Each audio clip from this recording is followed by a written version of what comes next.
Here's the bayonet and scabbard, I think it is pronounced. That is like the sheath on the bayonet. And it gets some very detailed close-up video on this item. Let's start with this. There's a number here. I have trouble making out the whole thing. I guess this is part of it that helps connect it to the rifle. A little dirty in there. I didn't clean it or spruce it or anything for this auction. I wanted it to be in its completely original, untainted state.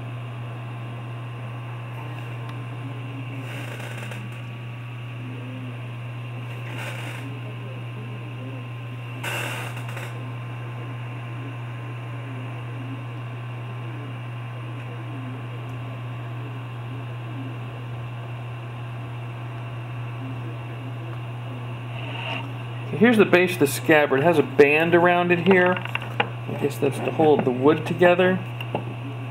Like that. I'm going to go ahead and get some close-up of this scabbard here. On this particular side of it. We'll turn the sword around. Turn the bayonet around and get to the other side of it.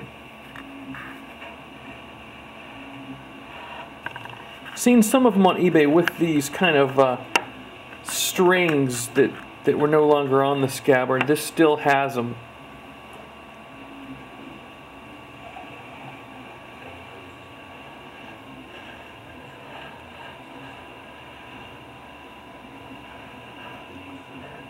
And the metal tip of the scabbard, very securely on there, not loose at all.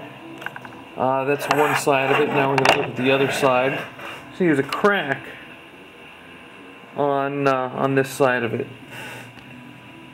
right here.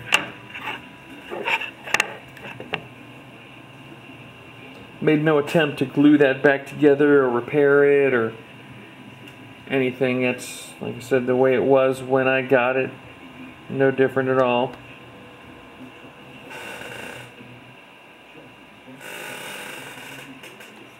Start at this end this time on getting a close-up on this scabbard.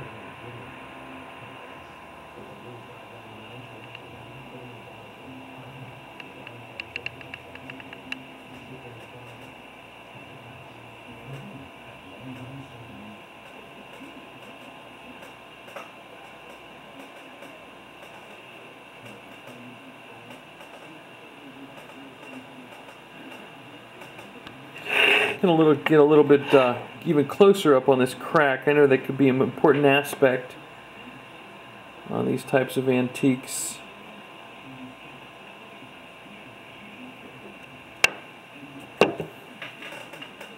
Now we're going to take the scabbard off. Bear with me.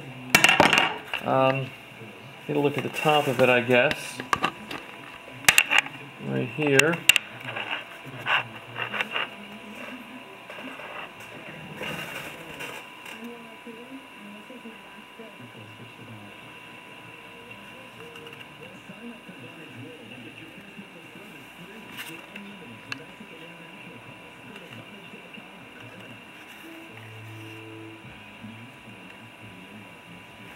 Alright, now let's look at the markings. Understand this is a very important aspect. Let's look at the markings at the base of the metal bayonet. Okay, this is the one side where there are no visible markings to me. Looking at the other side, here we go. It's got a kind of, I don't know how to describe it, kind of like an 8 inside of a circle and then a star stamped right on top of each other. I've seen a number of these that seem to have 2 stamps. Not on top of each other. One here, maybe one here. For some reason these are right together. Not sure what they were thinking when they made this thing back, I guess, in the World War II era.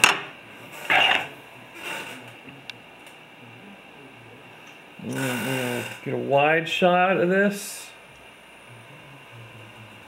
Okay, now we're going to zoom in, tip of the blade on this side.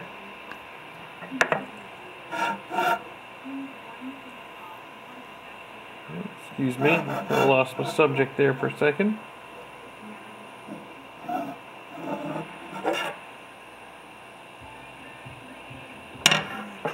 Alright, now let's move right along this blade like we did the scabbard.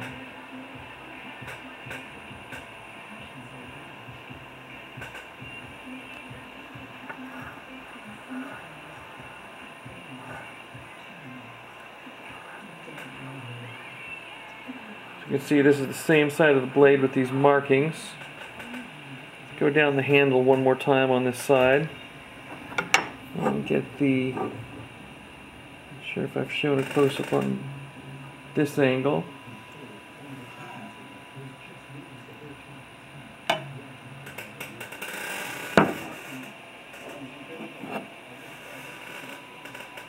Now let's get the top of the blade next. I'll quickly run a camera on the close-up on the top of this blade. The dull edge, I should say, of the blade. Let's pay a little bit of special attention to the point here. Figure that may be important.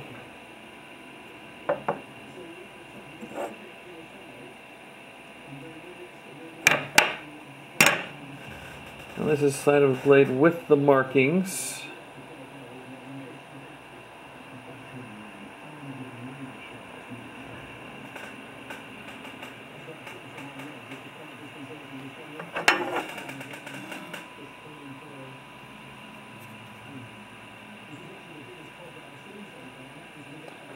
Once again, this side of the blade has no markings. I'm going to put the scabbard back on the bayonet. Excuse the, kind of hard to do this with one hand. Slide it on this way. Slides on fairly easily right up to the very end. Got to give it a small extra push.